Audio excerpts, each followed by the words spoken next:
And similarly, we want to talk about testing for retroviruses in cats.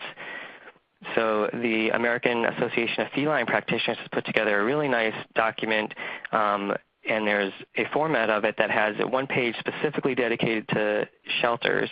So I encourage you to take a look at that. And they recommend testing of all cats for feline leukemia and feline immunodeficiency virus.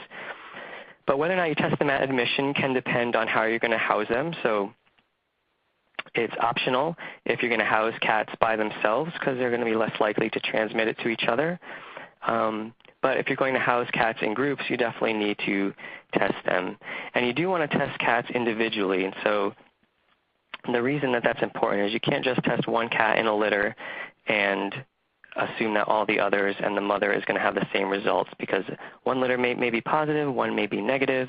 The same can go for the mother as well. So she may be positive, but the kittens may be negative. So you can't just test one and assume the results will work for all of them. So some people will try to get around that by combining blood samples from littermates or from moms and littermates together.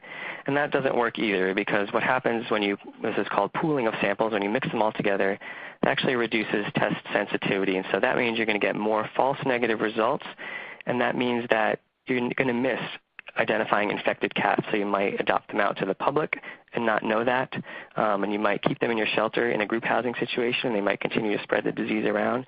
So if you think of the test kind of like this fishbowl on the left, and the virus is like the little betta fish, you're asking, in a normal situation, you're asking that test to find the betta fish. Really easy. It's a 1-gallon little fish tank. But when you combine all those samples together, it's like asking that test to find the betta fish in that giant million-gallon aquarium on the right. So at what age can we test kittens for feline leukemia and feline immunodeficiency virus?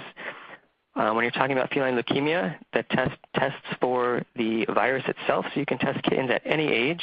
If you're talking about FIV, it's looking for antibodies, so just indications of exposure to disease. And so you don't want to test kittens less than 6 months of age because you might get false positive results.